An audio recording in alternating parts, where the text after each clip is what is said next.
Je sais pas si t'as déjà vu le film Soul. C'est vraiment un film qui parle un peu de la passion, de ce que tu trouves dans le métier, de ta propre passion dans ta vie, en fait, ce qui t'anime un peu. Il explique qu'il y a des gens qui se mettent dans des bulles, en fait, tellement ils sont bien. Et donc, il y a tout un espace avec des gens dans des bulles, en fait, qui sont en apesanteur et tout, tellement ils sont en train... Tu vois, des gens qui font du piano, qui se retrouvent dans une bulle, tu vois, parce qu'ils sont trop trop bien et tout. Et en fait, je me suis dit, c'est fou parce que c'est exactement ce que j'ai ressenti quand j'ai fait ma première fois au NPOC, tu vois. Je me suis dit, mais là, j'ai l'impression de plus être dans mon corps, j'ai l'impression que je suis tellement bien, tu vois, que j'ai trouvé ma passion.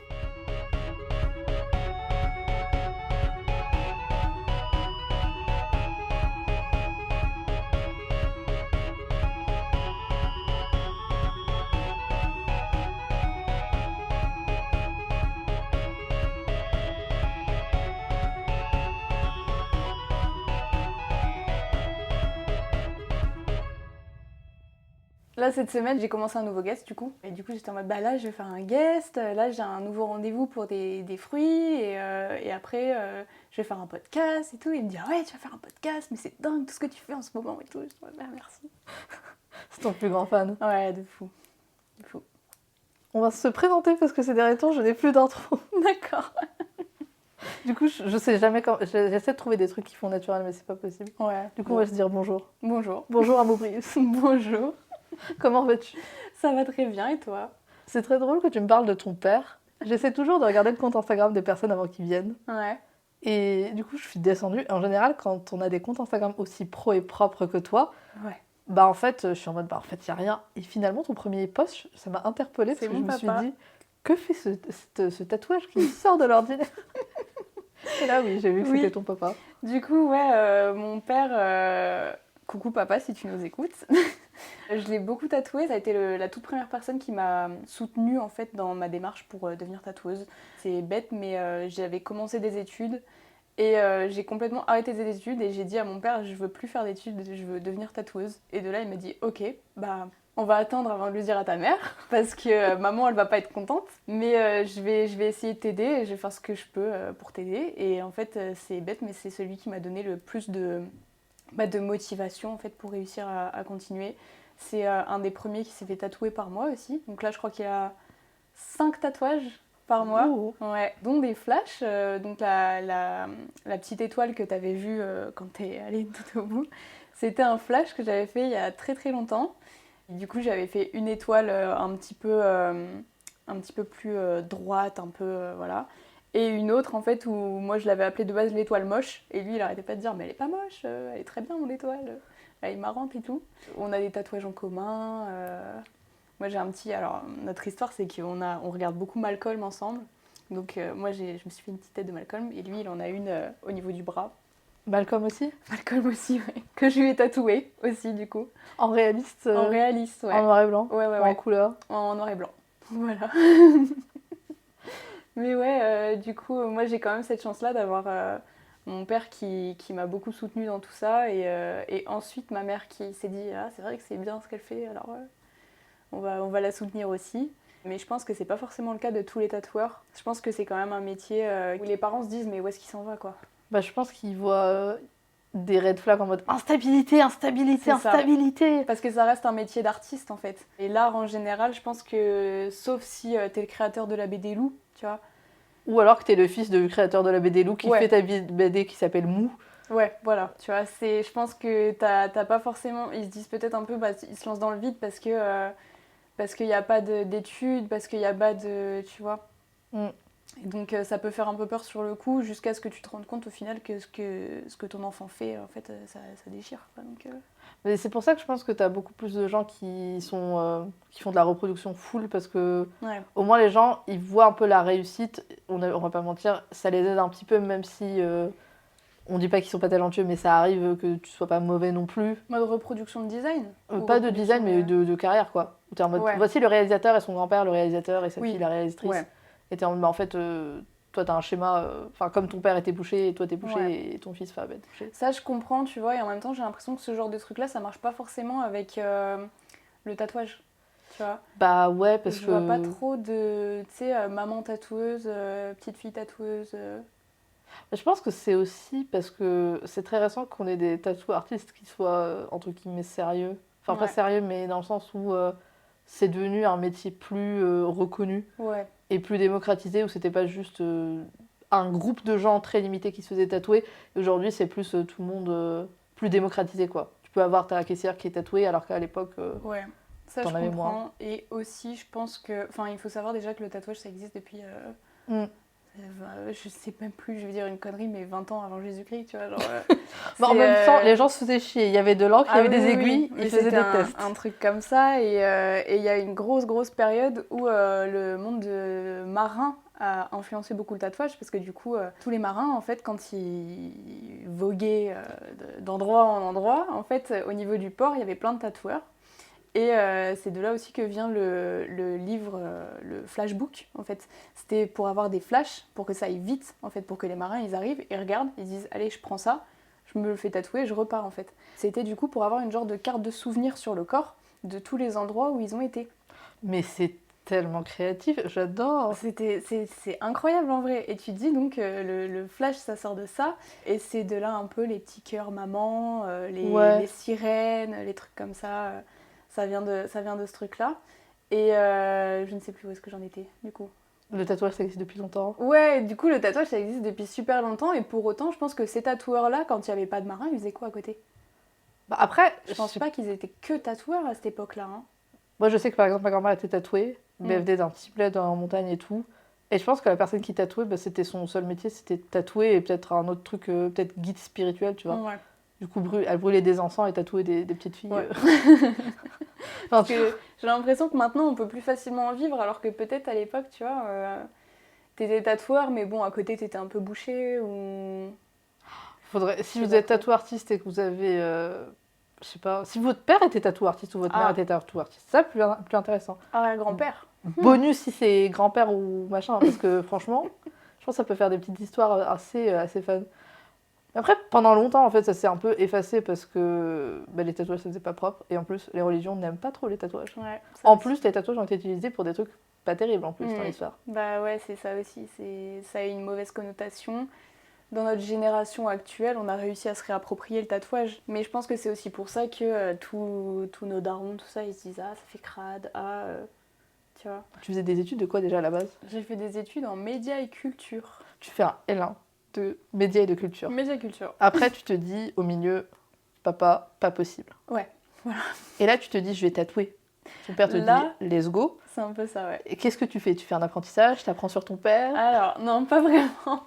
Alors, en fait, moi, à cette époque-là, du coup, je commençais à me faire tatouer. Donc, c'était un peu le truc où j'allais voir mon tatoueur toutes les 3 secondes. J'étais en mode, ah, let's go, j'ai un nouveau truc à faire et tout, nan, nan.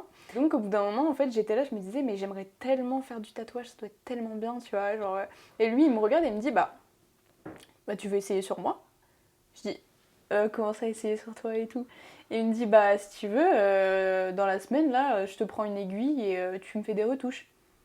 Et je dis, ah, ok, donc trop bien. Une semaine après, même pas, un truc comme ça, je retourne. Donc il m'avait sorti une aiguille, donc il m'avait fait tout le setup et tout, donc évidemment très clean parce que moi j'avais à rien touché à part juste, il m'a montré comment me laver les mains, gants, aiguilles et voilà, tu vois. Je commence et c'est de là où donc j'ai fait mon premier tatouage, donc mes premières retouches au NPOC. Et au-delà, je me suis dit, mais j'ai jamais envie de changer, en fait, c'est trop génial. Et en fait, tout s'est bousculé dans ma tête. Je sais pas si t'as déjà vu le film Soul. Non. Non. Il faut regarder Soul parce que c'est vraiment un film qui parle un peu de la passion, de ce que tu trouves dans le métier, de ta propre passion dans ta vie, en fait, ce qui t'anime un peu.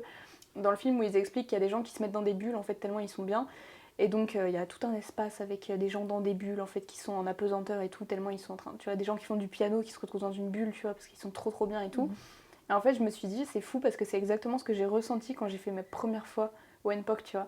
Je me suis dit, mais là, j'ai l'impression de plus être dans mon corps, j'ai l'impression que je suis tellement bien, tu vois, que j'ai trouvé ma passion, tu vois. Et donc de là, après ça, je me suis dit, ok, c'est bon, là, du coup, j'en parle à mon père. Je dis, ok, papa, il faut que je fasse quelque chose parce que je veux plus faire de la pub, finalement, j'ai plus envie. Et à partir de là, du coup, donc j'ai acheté mon matériel, j'ai commencé à m'entraîner un petit peu, donc sur des fruits d'abord, donc des bananes, des pomelos, des trucs comme ça. Après ça, du coup, je me suis dit, tiens, je vais essayer sur moi. Et donc, après ça, j'ai essayé de contacter pas mal de tatoueurs, donc pas mal de fois où ça a failli faire un apprentissage, finalement non. Et donc, j'ai rencontré Batar Modi, qui est un grand tatoueur de Lille au niveau de croix, pour les gens de l'île qui connaîtront, qui du coup fait du N-POC, qui fait un petit peu du style un petit peu ignorant, un petit peu animé, tout ça, enfin c'est super sympa ce qu'il fait. Et je ne sais plus combien de temps j'ai été en apprentissage avec lui, mais ça a duré quand même vraiment pas mal de temps. Et il m'a tout appris. Les premières bases, en fait, il m'a tout appris, il était vraiment incroyable. Donc au début, je regardais, après je tatouais, tout en étant vraiment lui qui était derrière mes épaules à dire essaye de faire comme ça, essaye d'appuyer plus vite, et nanani, nanana, faut t'appuyer un petit peu plus fort, sinon ça tiendra pas et tout. Il m'a trop aidé. Et après ça, du coup, formation, tatouage du coup dans une pièce adaptée chez moi. Du coup, là, j'ai essayé d'apprendre un peu mon style à fond, essayer de découvrir un peu ce que j'aimais, jusqu'à finalement me rendre compte que ça n'avait rien à voir avec ce que je fais maintenant. Parce que à l'époque, je faisais beaucoup du enfantin, un peu ignorant, tout ça, parce que je savais pas trop quoi faire d'autre, en fait, j'avoue. Après ça, j'ai essayé de faire du dot, et après ça, je me suis dit, putain, mais j'aime trop la couleur, j'aime trop les fruits. Alors go faire que des fruits, quoi, genre... aucun sens. Mais ouais, du coup, voilà. Et puis Paris, un salon, et après le salon, des guests. Puis Comment tu passes de l'ignorant au réalisme? voilà. Ouais, bonne question. Je pense que l'ignorant, en fait, c'était pas forcément ce que je voulais faire de base, mais je me disais c'est le truc le plus simple, le plus rapide, et c'était beaucoup la mode à ce moment-là, tu vois. Il y avait pas mal de personnes qui se faisaient des trucs assez ignorants, tout ça, donc je me suis dit, allez, je vais essayer. Et puis c'était, comme je te dis, en fait, c'était quelque chose qui était tellement simple à réaliser, donc c'était rapide. Et après ça, du coup, je me suis un peu intéressée aux typographies. Donc de là, j'ai pas mal fait des petites typographies. J'avais fait une collaboration avec une poète qui, du coup, me faisait des petites phrases que ensuite je pouvais créer des flashs avec et ensuite en faire des planches. Et au final, ça, je me suis rendu compte aussi que j'aimais bien faire les flashs, mais que je prenais un peu moins de plaisir à les tatouer en fait. Parce que c'était toujours à peu près la même chose finalement, surtout au N-POC où c'est pas très rapide, donc c'est un peu ennuyant au bout d'un moment. Et donc après ça, du coup, j'ai essayé de commencer le réalisme en noir et blanc. Donc je faisais plein de petits trucs, ouais, toute seule. J'ai fait des petits animaux, des trucs, je travaillais les ombrages et tout, ça me plaisait de fou. Et donc après ça, du coup, pour un flash day que j'avais fait dans mon ancien salon, du coup, un flash day pour la Saint-Valentin. J'avais fait une planche, mais je la trouvais trop belle, tu vois, et j'avais rajouté une paire de cerises et une fraise. Et je me suis dit, on me les prendra jamais. Ça va jamais partir, c'est pas grave, tant pis, mais au moins elles sont là. Une semaine après le flash day, du coup, je reçois un message, j'aimerais bien me faire la fraise. Je me suis dit, je vais faire la fraise, ça va être incroyable, mais en couleur. Ah oui, en couleur, trop bien, bah let's go. Et c'est de là où j'ai fait cette fraise, où je me suis dit, j'aime trop. Et surtout, donc, je me suis dit, j'aime trop parce que le détail de couleur, le détail... Je pense que c'est la première fois que je reste aussi longtemps dans un style. Et je pense que du coup, là, je vais plus en bouger. Il y a tellement de signification parfois dans les fruits, en fait, c'est bête, mais j'ai fait 10 fraises différentes et à chaque fois, les gens, ils me la prennent pour une certaine raison, tu vois. Genre, j'ai déjà fait une cerise où je me suis dit, je vais la faire comme si elle avait été croquée une fois. Mais ça n'a pas de signification pour moi. Et la personne, elle vient et elle me dit, bah voilà, je voudrais me faire une cerise croquée parce qu'en fait, je peux pas croquer plus qu'une moitié de cerise, sinon je fais une réaction allergique, tu vois. Et je te dis, mais c'est dingue, c'est une idée de fou, genre. Ou par exemple, une cerise qui va être pas complètement mûre, tu vois, ça peut avoir une signification de dingue par rapport au fait que justement, elle ne soit pas encore mûre, qu'elle ne soit pas encore prête, ce genre de choses, tu vois. Un des premiers tatous que tu peux retrouver sur mon compte, c'est une tranche de tomate. Oui. Et ben cette tranche de tomate là, c'est parce que ma cliente voulait se la faire par rapport au fait qu'elle appelait sa sœur tête de tomate. Parce que sa sœur était rougissait très vite vu qu'elle était très timide. Je suis en mode, mais c'est dingue aussi ça, tu vois, c'est tout des significations. J'ai parfois des gens qui viennent et qui sont des fruits pour aucune raison spécifique, tu vois, comme j'ai des gens qui disent, en fait c'est parce que le mercredi après-midi, j'allais cueillir des cerises dans le jardin de ma grand-mère, truc machin, et je me dis, mais c'est dingue, tu vois, toute la signification que tu peux retrouver par rapport à un fruit. Et je trouve qu'il y a tellement plus de signification dans le fait de tatouer des fruits en couleur, ce genre de truc, que de tatouer des trucs ignorants, tu vois, où je me dis, bon bah c'est bien, je peux faire une planche très rapidement et tout, et puis ça plaira à tout le monde, mais à côté, moi, je ressens pas grand chose à le tatouer, tu vois. T'étais pas dans ta bulle. Voilà, pas de sentiments, pas d'émotions derrière. Et la plupart du temps, en fait, les gens qui se faisaient tatouer ce que je proposais, c'était pas forcément très significatif, tu vois. Sachant, enfin, moi, je considère que le tatouage, ça n'a pas besoin de signification, tu vois. Mais c'est vrai que quand j'ai un client qui arrive et qui me dit, bah écoute, moi j'ai toute une histoire derrière ce que je veux me faire tatouer là, je me dis, mais ok, explique-moi tout pendant que je te tatoue, tu vois, ça m'intéresse trop. C'est drôle que les gens trouvent des petites significations. Ça dépend de ce genre de truc. Ça dépend du sens Ouais. aussi qu'il y a derrière le tatou en question. Mais par exemple, si ça va être, comme je te dis, un truc par rapport à la famille, par rapport à mamie, le jardin de mamie où il y avait des litchis qui tombaient et tout, nan, nan. Ce genre de trucs-là, t'as beaucoup moins de facilité à t'enlacer, je pense, que si c'est le nom de ton copain, que ça fait 2 ans que t'es avec. Enfin, tu vois, ça, tu vas t'enlacer très très rapidement, je pense. Puis de toute façon, moi je suis pas pour les tatouages hyper littéraires. Les gens qui aiment quelqu'un et qui se font leur prénom ou leur visage, même si c'est quelqu'un de hyper proche, moi je suis pas forcément hyper fan. Parce que je pense qu'il y a beaucoup de choses qui peuvent changer dans la vie. Ce qui est drôle aussi par contre, c'est que je pense que quand tu fais des fruits en ignorant ou plus naïf ou autre style que réalisme, je pense que c'est une autre approche parce que quand tu te fais tatouer une fraise en réalisme, c'est pas la même durée. C'est pas la même durée, surtout à NPOC. Surtout à NPOC, parce que quand t'es venu et que t'as commencé à parler d'NPOC, mes yeux ils ont fait vraiment wow. Tu fais quand même pas des petites pièces, et c'est hyper détaillé. Donc là, t'es une après-midi en train de faire les petites graines sur la cerise quand même. Ouais, parfois ça dure 4 heures, ouais. Entre 4 et 5 heures pour un fruit. T'as fait une fraise en cœur, bien coupée. Oui, mais celle-là par contre je l'ai fait à la machine. Ah, oui, j'avais vu. J'ai commencé la machine il y a 1 mois là. Ça aussi, c'est une dinguerie. Ouais. Enfin, franchement, je te respecte énormément parce que C'est gentil. tu t'es dit, je vais faire des fruits en réalisme et je vais progresser pour être la boss des fruits en réalisme. Vous voulez de la machine, je vous en donne. Vous voulez du NPOC, je vous en donne. C'est ouf. Bah ouais, bah écoute, ça fait 4 ans que je fais du NPOC et je me suis toujours dit non, je resterai toujours sur le NPOC, je ferai jamais ça, je ferai jamais de machine, c'est pas la peine et tout. Et en fait, mon but à moi à la base, c'était ça ma phrase d'accroche, c'était genre je veux réussir à faire au NPOC ce que les gens pensent que je serais en train de faire à la machine en fait. Tu vois. C'est genre j'ai envie que les gens ils se disent ah mais c'est trop stylé et tout et qu'après quand je leur dis bah c'est du NPOC, ils se disent quoi, n'importe quoi, tu vois. C'était un peu mon truc où je me disais je vais être particulière pour ça, tu vois. Et en fait là il y a 1 mois du coup, c'était mon anniversaire et mes parents se sont dit on va t'acheter une machine, comme ça t'iras plus vite. Parce que 4 heures sur un fruit, mais ça va pas ou quoi ma fille genre, Je me suis dit ok, bah, je vais essayer, alors c'est le moment où jamais d'essayer quoi. Et donc de là je me suis rendu compte que en fait, ça pouvait donner un style complètement différent en fait, à la machine aussi.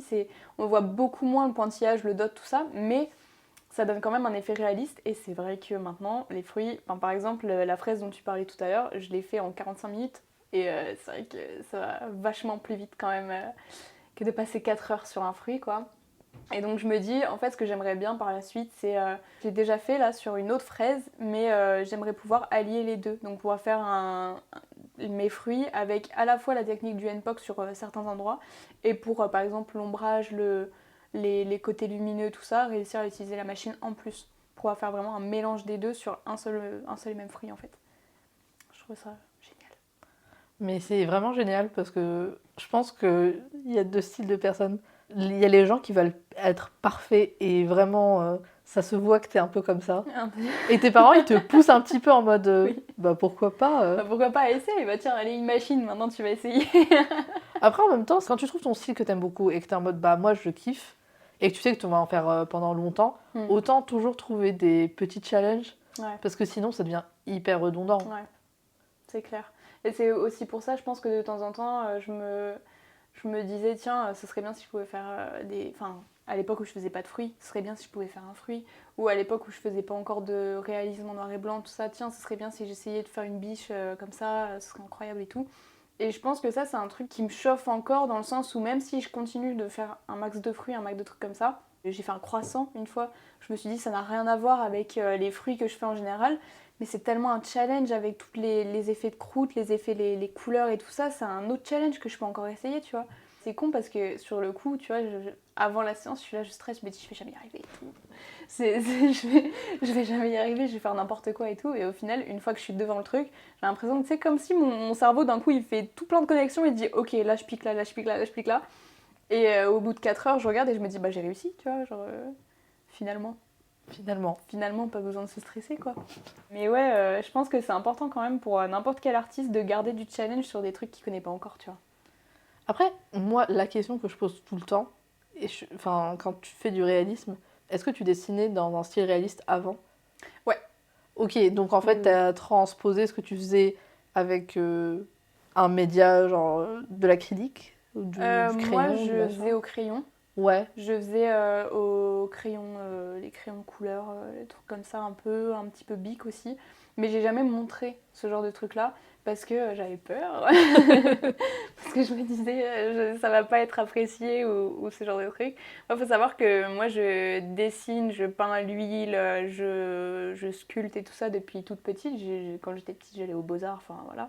Et du coup, suite à ça, moi j'ai toujours été vachement dans un truc artistique. C'est pas un jour du jour au lendemain, je me suis dit tiens, je vais faire du tatouage, tu vois.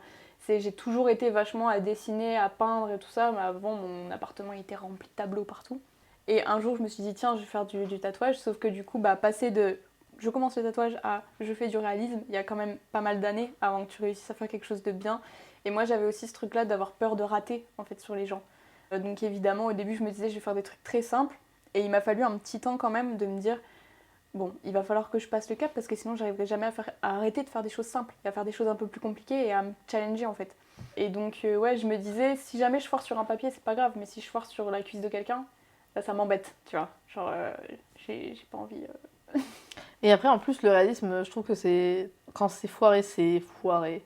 Oui, il y a tellement en fait un truc un peu où il faut faire attention à la forme, à la taille, à la façon dont ça retombe aussi sur le bras parce que par exemple ton bras si tu le tournes en fonction du stencil, comment il a été posé, tu vois, il y a une possibilité que la tête soit complètement déformée à chaque fois que tu plies le bras. Et dans une vie, combien de fois tu plies ton bras, tu vois?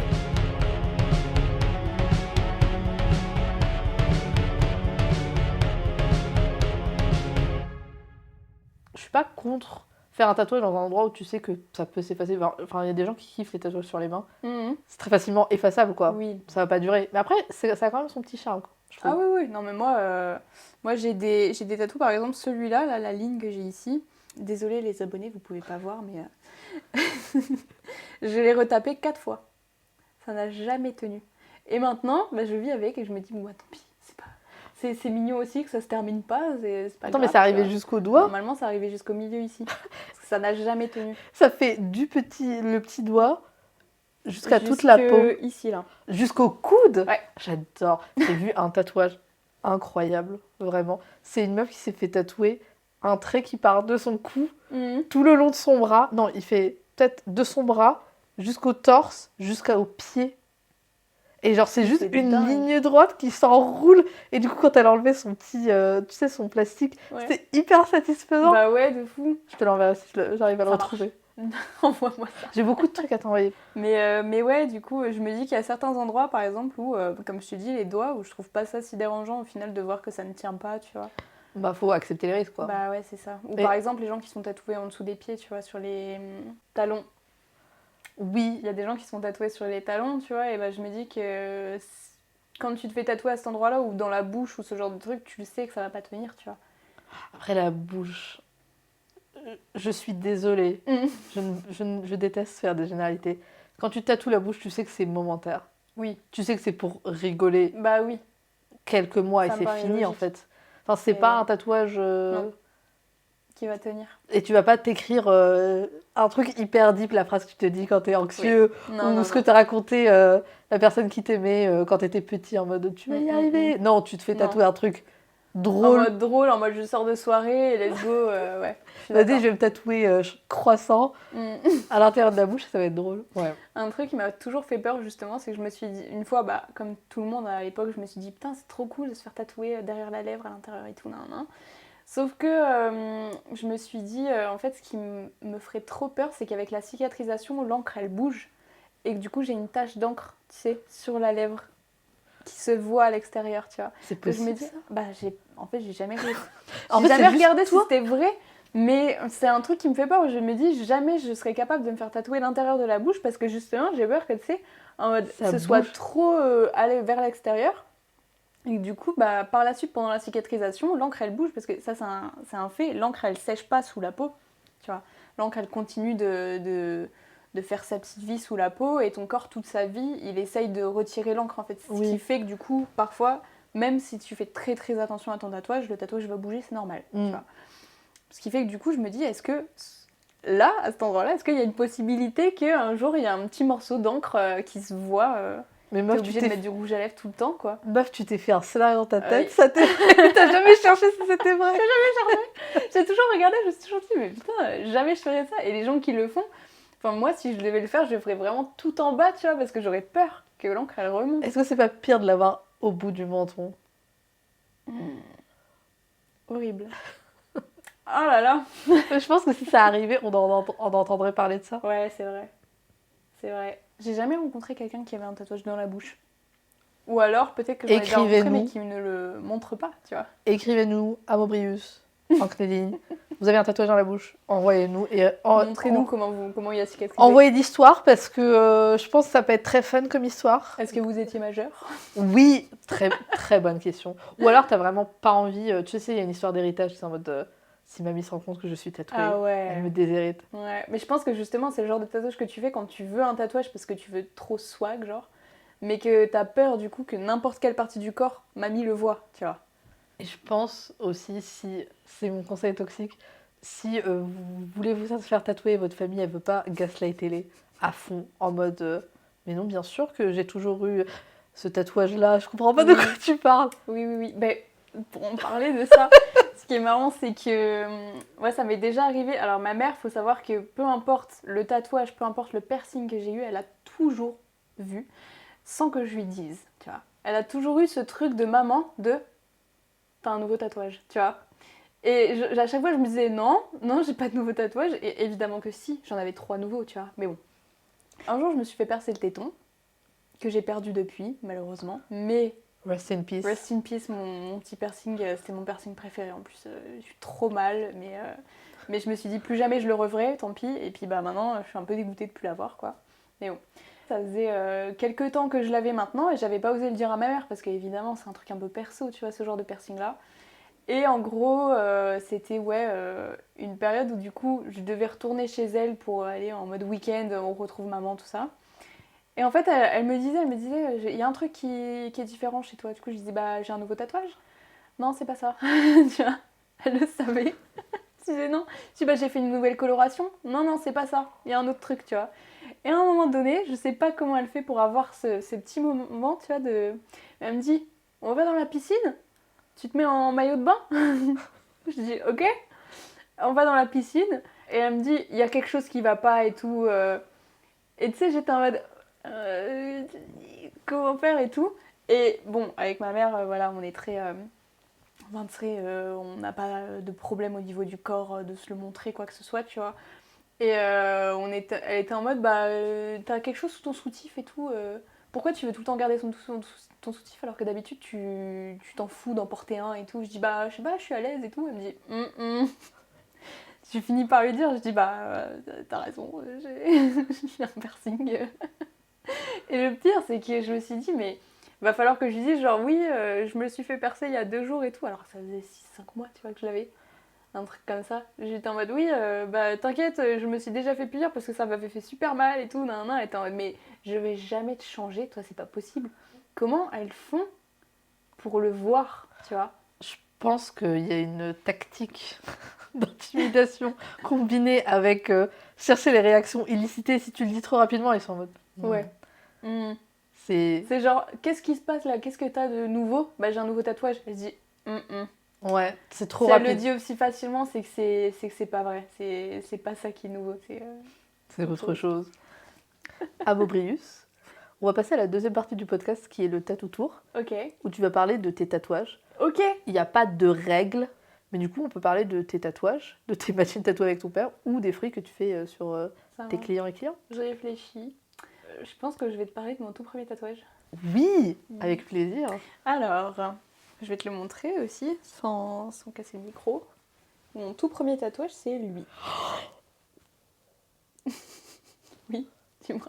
Je rêvais d'avoir ce type de tatouage quand j'étais ouais jeune. C'est une molécule chimique. Oui, dans l'écriture chimique, je sais Oui, pas comment on appelle c'est ça. Non, je sais plus comment on appelle ça non plus, hein. Honnêtement, c'est un truc que j'avais fait moi-même en plus, donc la pauvre, la tatoueuse, tu vois, genre maintenant que je suis tatoueuse, je comprends ce truc-là un peu, mais je suis vraiment arrivée, j'ai dit, je veux ça, c'est moi qui l'ai fait, et je le veux, tu vois. Et elle était en mode, ok, bah voilà, let's go, tu vois. Et c'est moi qui avais rajouté moi-même les petites... je sais pas si on les voit trop encore, parce que maintenant, ça fait longtemps, mais tu vois, il y a des petites flammes un peu partout. Oui, des petites fleurs. Ouais, des toutes petites flammes. Bon, Elles sont très discrètes. En fait, c'est ça vraiment... paraît bizarre ce que je dis, mais c'est vraiment, c'est vraiment mignon en vrai, hein, comme tatou. Franchement, c'est vraiment très chou. Et honnêtement, c'est vraiment, je te dis, je voulais vraiment faire un type de tatouage comme ça. Alors, c'est la molécule de l'adrénaline. Oui, t'avais l'adrénaline, t'avais la dopamine, La dopamine, ouais. t'avais aussi un autre truc pour dormir, mélatonine ou un truc comme ça. Mélatonine, ouais, je crois, c'est ça. Ou mélanine. Non, mélanine, Mélanine. c'est dans le corps. Oui, c'est c'est ce qui fait la peau tatouage de mélanine colorée. sur quelqu'un, je sais pas ce que ça Non, donne. non, non, mais mélatonine, du coup, oui, non. Souvent, quand je le montre, on me dit ah, mais c'est la molécule de la dopamine. Je suis en mode non, non. C'est la molécule de l'adrénaline, donc c'est pas du tout la même chose. C'est ce que tu ressens, par exemple, quand tu te fais tatouer. Ou que tu cours derrière un train ou t'es Ou que stressé. tu cours derrière un train, Ou que etc. je dis train parce que moi, c'est le pic du stress de ma journée. Mais souvent, du coup, les personnes sont un peu accros au tatou. Parce que justement, avant la séance, avant qu'on commence à piquer, ou au moment où on commence à piquer, t'as un gros pic d'adrénaline en fait. Et c'est ça un peu qui fait que par la suite, ça se transforme un peu en dopamine. Et que du coup, t'as l'impression d'être tout défoncé, tout en mode oh là là, je suis bien, là, j'aime bien ma séance et tout. Donc moi, à la base, je me suis fait ce premier tatouage parce que je l'avais en tête depuis super longtemps. Mais alors, ce qui est marrant, c'est qu'à l'époque, je me prenais pour je ne sais qui. Et donc, moi, je voulais me faire la molécule de l'adrénaline parce que j'étais en mode, ouais, je suis trop une meuf, tu vois, genre, je suis trop une meuf pleine d'adrénaline et tout, je suis folle, je fais des trucs de dingue et tout. C'est complètement faux, en fait. Complètement faux. Je restais chez mes parents, je faisais des siestes, enfin, tu vois, rien du tout, tu vois, rien du tout. Mais je me disais, moi, c'est pas grave, c'est mon premier tatou, moi, je le kiffe et je voulais me donner un style, tu vois, à l'époque, donc voilà. Et en fait, au fur et à mesure des années, donc, j'ai commencé à apprendre plein de choses un peu parce que je suis naturellement quelqu'un de très stressé, de très anxieux, de crise d'angoisse, tout ça en fait. Et j'ai appris, donc il y a quand même maintenant 1 an je pense, que en fait la molécule qu'on avait le plus dans le corps pendant du coup une crise d'angoisse c'était l'adrénaline. Oh. Ce qui fait que du coup, bah, maintenant finalement mon tout premier tatouage a une vraie signification et pas une signification faussée que je voulais me faire. Voilà. Et donc finalement, je trouve que cette signification-là, du coup, ça fait que mon tatouage, il est tellement logique, en fait, tu vois. C'est tellement... ça me représente énormément, tu vois, dans tout ce côté un peu anxiété, stress, tout ça, où finalement, bah, l'adrénaline, finalement, elle fait énormément partie de moi, tu vois. Malgré le fait qu'à cette époque-là, je me disais, ouais, je vais faire de l'adrénaline et tout parce que je suis une meuf folle, alors que dans le fond, je me disais, j'ai rien à voir avec l'adrénaline, tu vois, genre... ça n'a rien à voir avec moi. Après, ça aurait pu être, tu sais, tu manifestes Ouais, une vie manifester pleine un truc de fou et tout. En fait, t'as manifesté des belles Non. crises d'angoisse et du tatouage. Oui, voilà. C'est ça. Finalement. Finalement. Mais au final, non. Enfin, mes crises d'angoisse, tout ça, je les ai toujours un peu eues. Mais du coup, à ce moment-là, je ne savais pas, tu vois, que l'adrénaline faisait partie à part entière des crises d'angoisse en général. Et du coup, quand je me suis fait ce tatouage-là, je pensais pas que ça avait un rapport, tu vois. Et au final, en grandissant, je me suis rendu compte que ça avait un vrai rapport par rapport à ma façon d'être et ma vie en général, quoi. On a vu le premier. Oui. C'est quoi le dernier? Le dernier c'est quoi? Attends, je réfléchis. Ah bah le dernier, c'est mon Malcolm. Ah, c'est le dernier. Oui, pour l'instant c'est le dernier, celui-là je me le suis fait toute seule, mais si jamais on parle de tatouage que je n'ai pas fait, du coup, c'est ces petits trucs-là, donc c'est des Monsieur Madame, donc c'est Monsieur Rêve, Trop mignon. juste ici, et Madame Timide. Mais c'est trop de l'autre mignon. côté. Qui t'a fait ça? C'est trop chou. C'est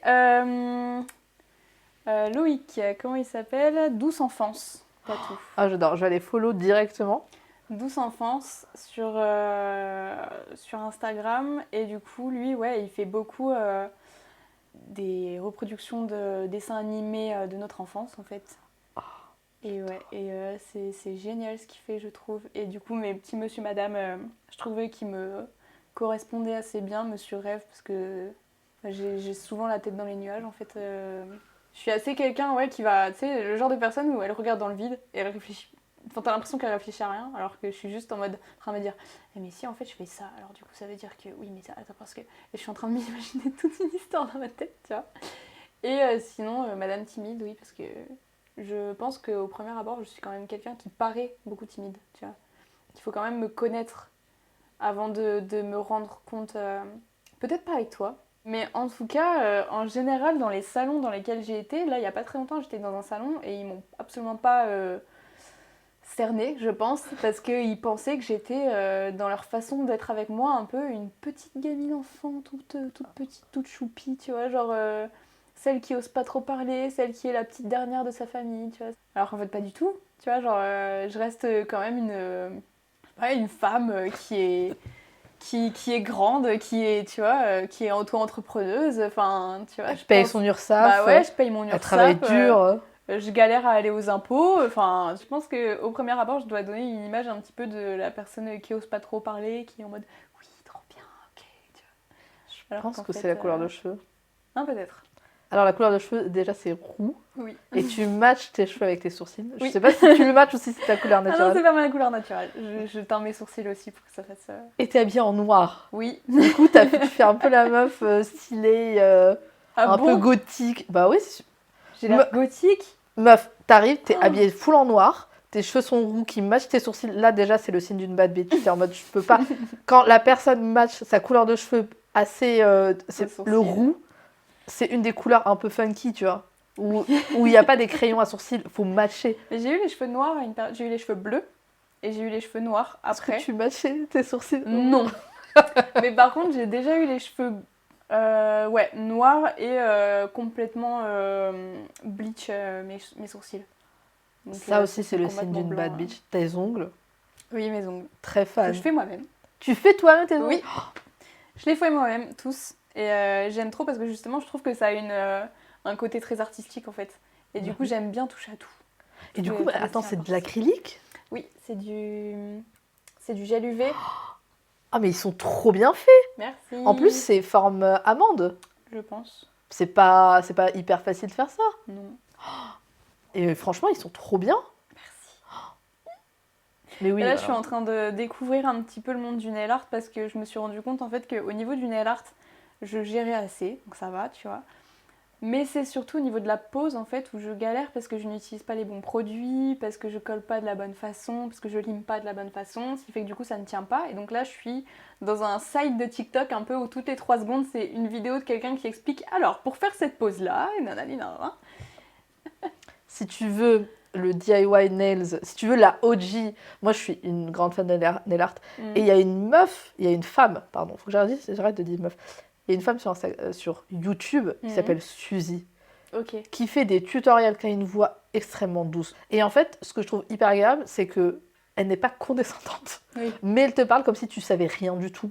Ce que j'apprécie beaucoup quand tu es quelqu'un qui ne sait rien, t'es en mode vraiment, elle part du principe, voici mon pinceau 02 que j'ai acheté ici, t'es en mode oui. Bah, c'est vachement agréable justement parce que t'as pas l'impression de... Ça m'arrive très souvent justement dans des TikTok comme ça que je regarde et tout, où ils vont dire alors tu fais une pause shade, une pause nanani et des mots qu'on ne comprend pas, tu vois, nous qui ne connaissons pas ce genre de langage en fait, ce genre de truc.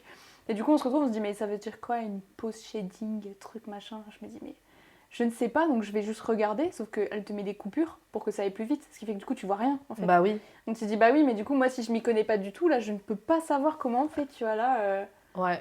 Trop compliqué. Et en plus, moi, ce que je trouve intéressant avec cette personne, je vais donner le nom de cette nail technicienne.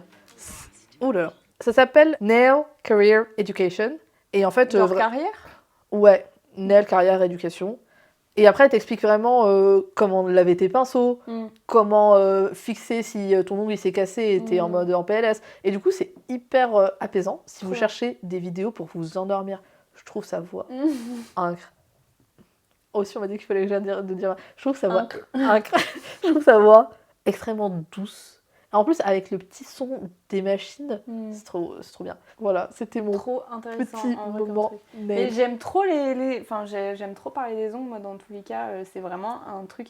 Je me suis toujours dit, ça c'est marrant, mais par la suite, là, quand j'ai commencé à vouloir vraiment devenir tatoueuse et tout, je me suis dit, si jamais ça marche pas, je ferai les ongles. Mais tu sais que quand j'avais 14 ans et que j'ai découvert le nail art et que je m'en faisais comme pas possible, comme une personne, je suis en mode t'as 14 ans, il faut que tu te calmes. J'étais vraiment en mode et pourquoi pas nail artiste. Ouais. Mais ma mère de base, elle pensait que j'allais devenir esthéticienne, partir dans les ongles et tout. Et moi j'étais en mode bah ce serait une possibilité en vrai parce que enfin les nail art en général, c'est un truc qui m'intéresse énormément. Et même pas forcément juste nail art, tu vois. Mais faire des poses en général, juste des baby boomers, des trucs comme ça, moi j'aime bien, tu vois, ce genre de trucs. Et je me suis toujours dit, ça pourrait vraiment être quelque chose qui peut me plaire, tu vois, genre, si jamais le tatouage ça marche pas, bah allez hop, je fais des press-on, je fais la bien. Tu fais là, t'arrives, t'es en mode, vous voulez des petites Frenchies, tac, tac. Mais des flammes, du chrome. Allez hop. Des effets miroirs. Ouais, des effets miroirs. Trop compliqué à faire ces trucs en plus, hein. Oui. Franchement... moi, j'ai découvert qu'il y a pas très longtemps là qu'en fait, il fallait que tu matifies tout le truc pour pouvoir faire des lignes après. Parce que avant, je galérais, tu vois, j'étais en mode mais ça marche pas. Et en fait, il fallait juste matifier depuis le début. Il y a beaucoup de petits trucs à savoir dans les trucs comme ça. C'est un peu vicieux. Et en plus de ça, c'est pour ça que je pense que je vais pas me relancer dans le nail art. C'est que en fait, c'est tellement un truc où toi-même, tu t'achètes des trucs en plus en mode mais moi je veux faire le cat-eye, non mais après le cat-eye je veux faire le chrome et après t'es en mode mais non je veux du pastel et du coup c'est un coup à être en mode mais non mais j'ai du vert foncé clair, pastel, olive, mais j'ai pas encore le bon. Non mais j'ai pas le vert que je veux pour ce truc et du coup t'es en mode et là tu te retrouves un truc qui se termine jamais. Honnêtement si c'est pas pour une raison professionnelle y a pas de raison. Par contre si j'étais votre nail artiste dans un monde parallèle bonjour Nadia, nail artiste, vous serez rentré chez moi, il y aurait une salle avec que des couleurs en mode choisissez ce que vous voulez. De fou. Avec tous les tons possibles et imaginables de bleu. Pailleté, mat, effet chrome bleu, petites étoiles.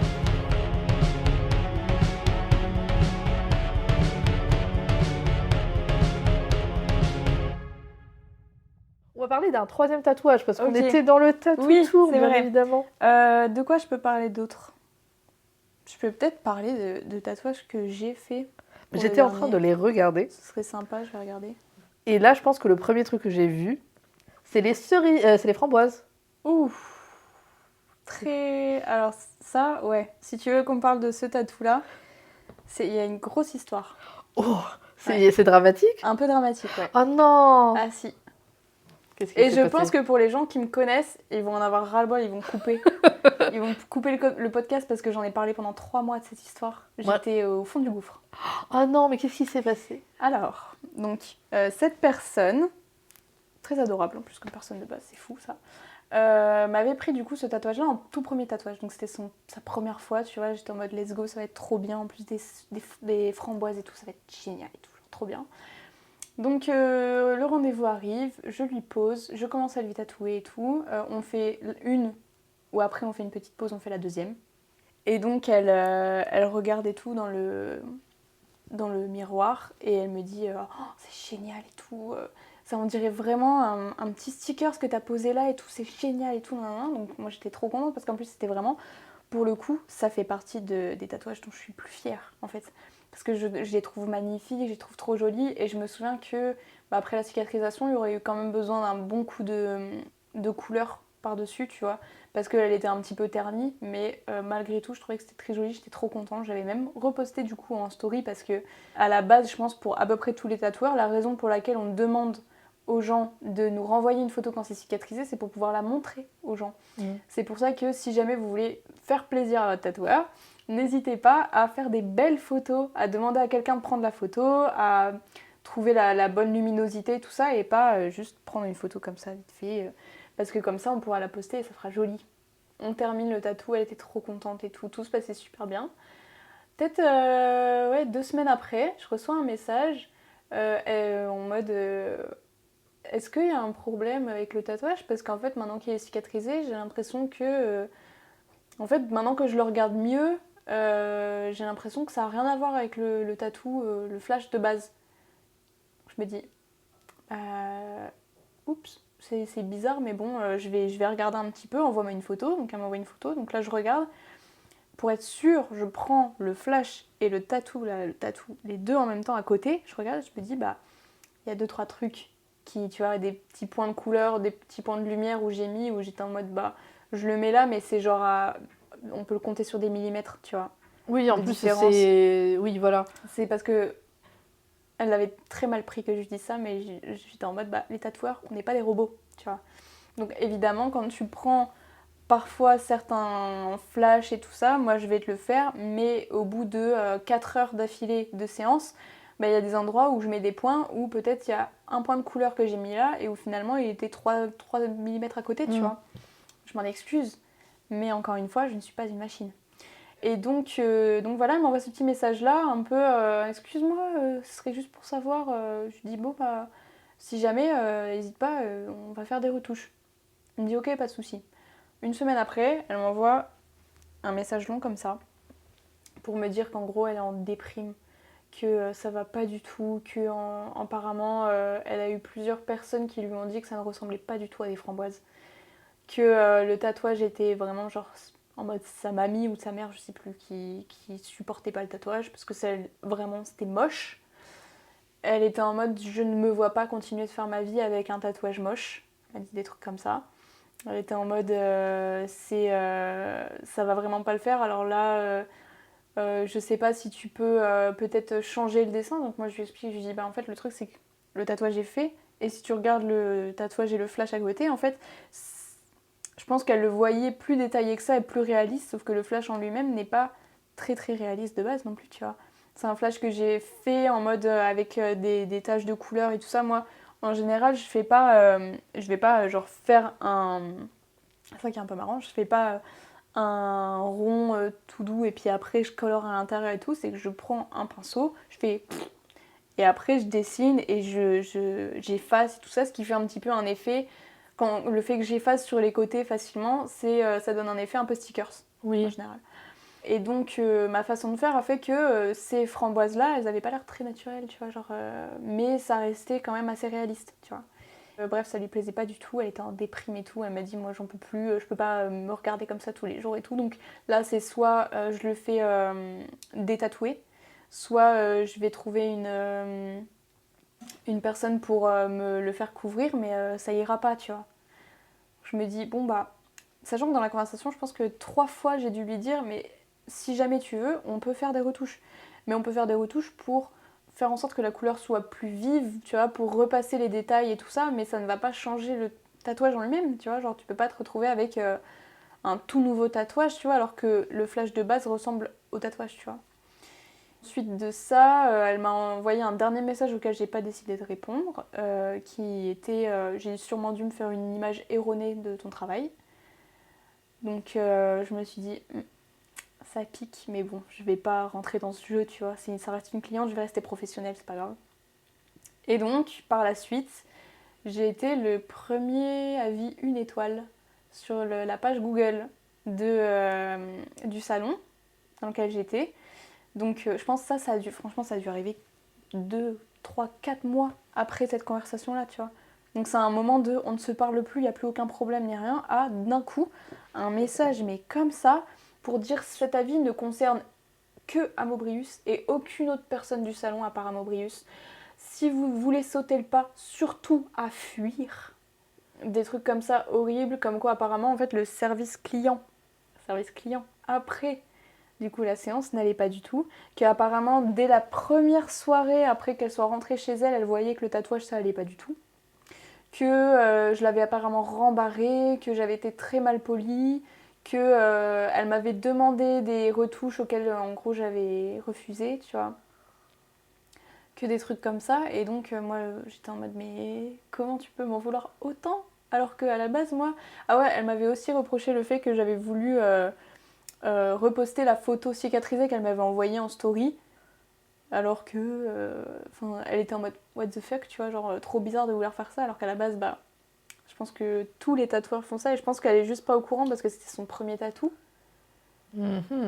Mais voilà, et donc vers la fin, ouais, elle était en mode maintenant moi je veux pas passer ma vie avec un tatouage moche, en route pour le détatouage. Moi, je comprends pas pourquoi elle a continué à t'envoyer des messages en fait. Bah ouais, c'est ça en fait que je comprends pas, c'est que sur le coup, en fait, moi je me suis demandé si c'était pas qu'elle cherchait à ce qu'elle soit remboursée. Je pense. Mais Un truc comme ça, ouais, ou alors ouais, que je trouve une solution, mais elle savait pas, ou alors elle avait juste besoin de s'énerver contre quelqu'un. Bah après, tu vois, tu peux, au bout d'un mois, être en mode, bah en fait, c'est pas forcément à quoi je m'attendais, mais ton tatou artiste, il va pas te trouver la solution miracle, il va pas te dire, bah en fait, je vais juste prendre ma gomme et fout. Bah ouais, c'est fini. Moi, je genre. trouve Ouais. le truc le plus indiscret qu'elle ait fait, c'est qu'elle t'ait expliqué tout ce cheminement d'idées alors que tu peux rien faire pour elle, en fait. Elle aurait dû venir pour des retouches. Elle aurait dû être en Sachant mode, que je lui ai demandé plusieurs fois en mode est-ce voilà, que si tu veux, je peux te faire des retouches. Et elle va chez quelqu'un elle me d'autre. répondait pas derrière. En fait, c'est ça qui faisait que je Ouais. pensais qu'elle voulait que je la rembourse, je pense. C'est que plusieurs fois je lui ai demandé et qu'elle, à chaque fois, elle disait non, mais en fait, moi, ça va pas être possible de vivre avec ça tout le temps, tu comprends pas et tout. Et moi, je me disais bon, bah, je ne sais pas quoi te faire parce que là, tout ce que je peux te proposer, c'est des retouches ou alors un cover, tu vois. Bah c'est ça. Ce que tu aurais pu faire, c'est un cover ou des retouches. C'est pas Et terrible. ce qui est marrant, du coup, c'est que par la suite, donc après son commentaire 1 étoile, donc moi je m'en suis voulu parce que j'étais la seule personne à avoir un Oh commentaire non. en dessous de 5 étoiles. Et non seulement pas un commentaire 4 étoiles, mais un commentaire 1 étoile à fuir, horrible, et patati et patata. Ouais. Je me suis dit, j'en avais parlé, mais je pense que franchement j'ai dû passer 3 mois à en parler tous les jours, à en penser avant de dormir et tout. Genre Ouais. ça m'avait vraiment mis très très mal, tu vois. C'était évidemment too much, tu vois, la façon dont je prenais cette chose. Ouais. Mais je l'avais vraiment pris très très mal parce que je me suis dit, bon bah, ça fait depuis l'ouverture qu'on est à 5 étoiles et à cause de moi, la seule personne, on a baissé, tu vois. C'est ça qui est con, c'est que ça aurait pu se passer très très bien et au final ça s'est quand même passé assez mal, tu vois. Que maintenant, c'est con parce que ce tatouage-là, maintenant je le regarde, tu vois, et j'en garde un mauvais souvenir. Parce que ça reste quand même un des tatouages dont je suis plus fière et qui a eu le plus de j'aime sur mon compte, tu vois. Parce que l'emplacement est super bien, le tatouage oui. est bien, tout est bien. Tout est bien. Parfois, les gens regardent et se disent ah, mais il est génial ce tatouage. Et moi, je suis en mode Oh non, je suis désolée. bah ouais, il C'est était génial. tristoun, ouais. Oui. On va parler plutôt d'un tatouage, un autre tatouage qui est différent que quand j'ai vu sur mon feed, j'étais en mode oh, mais qui est plutôt sympathique et j'espère qu'il y a une backstory beaucoup plus fun que celui-là. Oui. Oui, celui-là. C'est une cerise bonbon. Alors, la nana a pas du tout de signification par rapport à celui-là, je crois. Elle lui met juste les bonbons. Moi, j'avais fait ça de base parce que, en fait, je me suis dit que c'était une idée parce que c'est plein de couleurs, plein de... Tu vois. Et j'aimais bien aussi ce côté un petit peu essayer de créer du sucre qui pique sur le bonbon. Voilà. Et ça, Je me disais, c'est... faire ça au tatouage, ça doit être dingue d'essayer, tu vois. Et du coup, j'avais trop envie d'essayer ça, donc je me suis dit, vas-y, je vais en faire un. Et puis, à la suite, quand j'ai fait ces cerises-là, je me suis dit, mais c'est génial, en fait. Et de là, j'ai essayé de faire plein d'autres bonbons, d'en faire une page complète, une planche complète. Et ça a énormément plu. Donc je sais que là, en ce moment, j'ai plein de personnes qui m'envoient des messages pour me dire, mais tes bonbons, ils sont géniaux, j'aime trop et tout, nan, nan. Mais au final, personne ne m'en prend. Je pense parce que les gens ont peur de, justement, encore ce truc-là, d'un peu regretter, de, bah, je le trouve génial, mais pas sur moi, tu vois. On va en discuter après. Peut-être que je vais t'en prendre un quand j'aurai un travail. N'hésite pas. N'hésite pas. Avec plaisir. Non, en vrai, faire les crocos. J'avais fait des petits crocodiles. Je l'ai vu, ce croco. Ouais. Et j'étais en mode, en vrai, j'adore. Mm-mm. Moi, mon bonbon préféré, je pense, si je m'en faisais un, ça serait ça. Est-ce que t'as déjà mangé ça? C'est spécifique, je suis pas française. C'est des petites pêches. Oui. C'est une pêche en forme de pêche avec du sucre autour. Oui. C'est délicieux. Je voulais en faire aussi. Mais j'y ai pas pensé parce que je me suis dit, en fait, j'avais déjà fait un mini asticot, tu sais. C'est genre des mini... les vers de terre, Ouais. tu sais, qui piquent. Oui, je vois. Avec 2 couleurs, là, mais en petit comme ça. Et je me suis dit, ça fait déjà 2 trucs qui piquent, alors je vais arrêter avec les trucs qui piquent. En plus, personne les prend. Celle-là, bah non. Mais du coup, ouais, carrément, en vrai, une petite pêche, ce serait trop bien. Ou pourquoi pas je sais pas si t'as déjà vu ça, mais des sucettes cerises. Il y en avait 2. Je dessinais ça tout le temps. Ouais. À un moment. Je trouve ça trop chou. Génial. Trop mignon. On va finaliser ce podcast qui Oui. s'éternise. Je te prends en otage dans mon salon. C'est pas grave, Ah, mes ok. chats vont avoir faim, mais c'est pas grave. Il faut nourrir les chats. On va faire 2 derniers trucs rapidement pour Oui. boucler. Premier truc, c'est que j'essaie de retrouver des choses à faire dans ce podcast. C'est quoi le tatouage que tu voudrais beaucoup tatouer et que tu n'as pas eu l'opportunité de tatouer? Que je voudrais tatouer.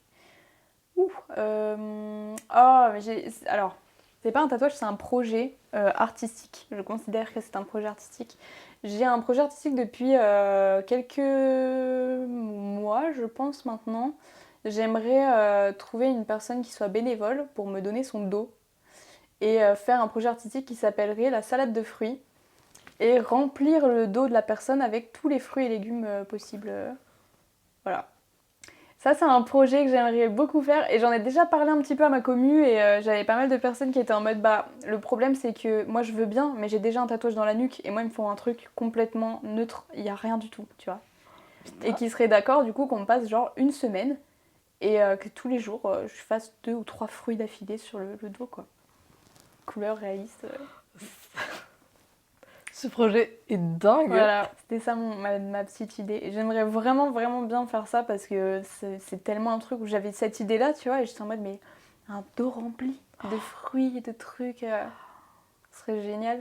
Mais du coup, oui, il me faut un dos où il n'y a rien du tout. Moi, j'ai déjà eu pas mal de personnes qui m'envoyaient des messages en mode, ah, mais du coup, moi j'ai un tout petit truc sur l'épaule, est-ce que ça irait? Je fais, non.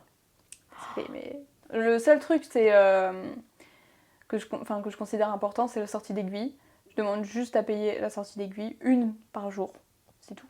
Après, moi, ça restera environ entre 3 et 4 fruits par jour. Donc, bon. Après, c'est quand même ouais. Quand tu dis que c'est un dos complet rempli de réalisme coloré, une sortie d'aiguille par jour, c'est pas grand-chose. C'est pas beaucoup. Je trouve que c'est équitable. Pour un projet qui sera connu dans le monde entier, quand même. Un projet qui va te permettre de faire ton tour du monde de tatouage. Tour du monde jusqu'à New York, ce serait dingue. Et le top 3 des fruits et légumes que tu aimes consommer? Que j'aime consommer? Oh, trop bonne question. Pastèque, kaki. J'aime beaucoup les kakis. Et raisin. Vert ou noir? Le raisin vert, mais le raisin vert, alors c'est mal, mais le raisin vert d'Italie, celui qui croque. Les gros raisins. Les gros raisins qui croquent là. Moi, c'est la fraise, numéro 1. Fraise. Ouais. Et les deux autres? Fraise kaki. Ouais. Franchement, kaki, ça prend mon cœur. Après, je pense que je peux pas faire je peux pas faire un top 3. Ouais. J'ai trop de trucs. Fraise kaki, figue fraîche, les figues figues sèches. sont bonnes aussi. Les figues sèches. Mais les figues avec du fromage, je trouve. Non. Une Pourquoi bonne pas? figue, t'as besoin de rien. Une figue bien sucrée. Oui, mais attends, confiture de figues. Non, je suis trauma du confiture. En fait, quand j'étais jeune, je mangeais énormément de confiture. Ouais. Et du coup, on avait abricots et figues, sauf que la confiture de figues, c'était too much. J'étais en mode, en vrai, je pense qu'elle kiffait ça, du coup, bah, on en mangeait beaucoup. Mais du coup, et on mangeait beaucoup de figues sèches parce que mon autre tante aimait ça. Non, moi, je veux une figue fraîche, verte, pas violette, pas hyper mûre. Du coup, je veux quand même le crunch de la peau. Mais par contre, on m'engueulait beaucoup quand j'étais jeune. On disait, il faut que t'enlèves la peau et tout. Non, moi, je veux croquer dans la figue.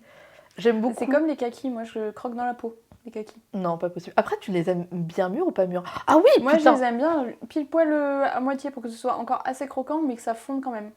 Ah non, mais et moi, pas je les que mets ça devienne complètement, tu sais, Mou. comme de la bouillie, là, parce que ça sinon, c'est chiant, je trouve. Moi, c'est la bouillie. Moi, je les mets au congèle exprès pour que ça devienne de la bouillie. À chaque fois qu'il y a des kakis, je reviens avec 1 kilo. J'adore ce truc. Et il faut absolument qu'ils soient extrêmement mûrs. Ouais, moi, j'ai besoin que ce soit quand même assez ferme, tu vois. Pas que ce soit complètement dur, parce que sinon, farineux, ça sert à rien, on dirait juste une pomme. Ouais. Mais que ce soit quand même un petit peu mou, et que du coup, ce soit assez mou pour que tu puisses le manger comme ça, sans t'en mettre plein les doigts, tu vois. Mais que ce soit pas trop mou, et que du coup, après, bah, t'es obligé de le manger à la cuillère, tellement c'est... Ah bah moi, je le mange à la cuillère avec plaisir. La mangue, mais une bonne mangue. Une bonne mangue. Quand j'étais jeune, j'avais une passion ananas et fraises. L'ananas, aujourd'hui, ça va. Ananas, ça me pique trop, tu vois. T'aimes pas du coup tout ce qui pique? Bah moi, je suis allergique au kiwi. Je pense que j'ai une genre d'allergie à l'ananas aussi, parce que j'ai déjà essayé, et une fois, je me suis retrouvée pendant 2 jours à la bouche toute gonflée et tout. J'étais en mode, bon, bah, je pense que je suis allergique aussi à l'ananas. Après, franchement, le kiwi, je trouve que c'est pas le fruit où t'es en mode dommage de ne pas pouvoir goûter un kiwi. J'ai jamais mangé un kiwi où j'étais transcendée. Ça fait bien longtemps que j'en ai pas mangé, du coup. Oh putain, les litchis aussi. Ah, les litchis, j'en ai à la maison, là. C'est très bon, mais c'est très chiant à ouvrir. Oui, mais moi, j'aime bien ce travail. Par contre, le fruit où j'en peux pas, c'est la... Comment ça s'appelle? En anglais, c'est pomegranate. C'est la grenade. Pardon, je vais supprimer de mes fruits préférés, ça. Trop de travail.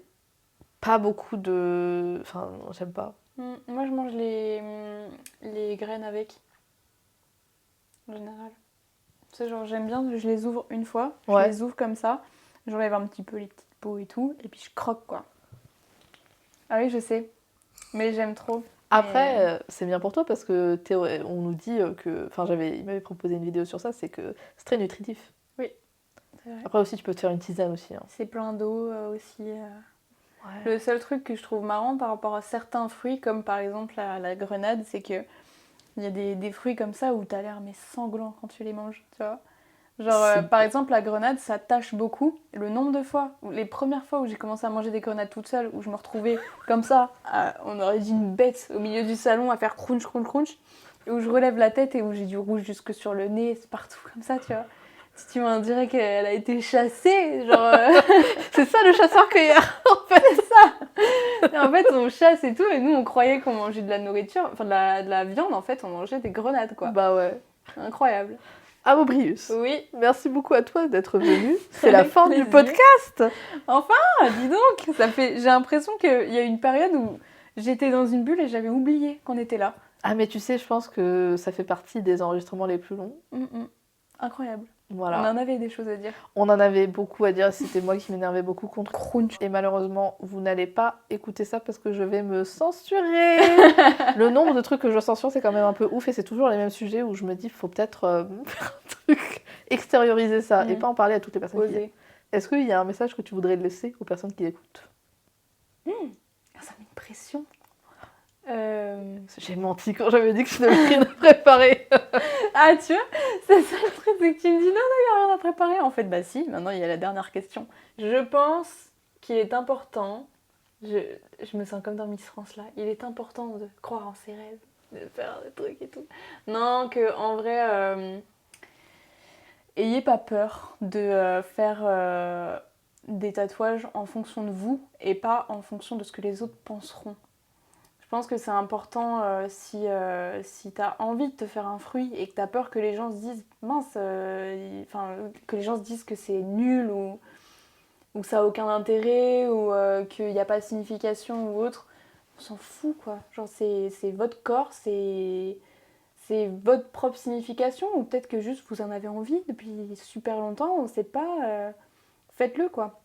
Et puis un tatouage, ça n'a pas forcément besoin d'une signification si vous ne voulez pas qu'il en ait. Voilà. Si vous voulez qu'il en ait, vous pouvez toujours trouver une signification, en discuter avec la personne qui tatoue, qui vous intéresse, lui en parler. Et surtout, n'oubliez pas que parfois, on se fait un tatouage qui n'a pas de signification et finalement, on en trouve une plus tard.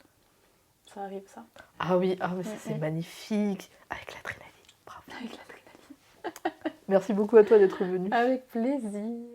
Crunch.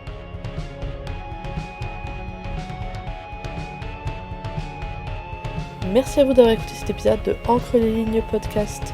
Encre les lignes est un podcast hosté, édité et créé par moi, Nadia. Musique par Naomi Biella aka Songbird. Pour tout contact, veuillez me joindre sur mon adresse mail encreleslignespodcast@gmail.com. À la semaine prochaine!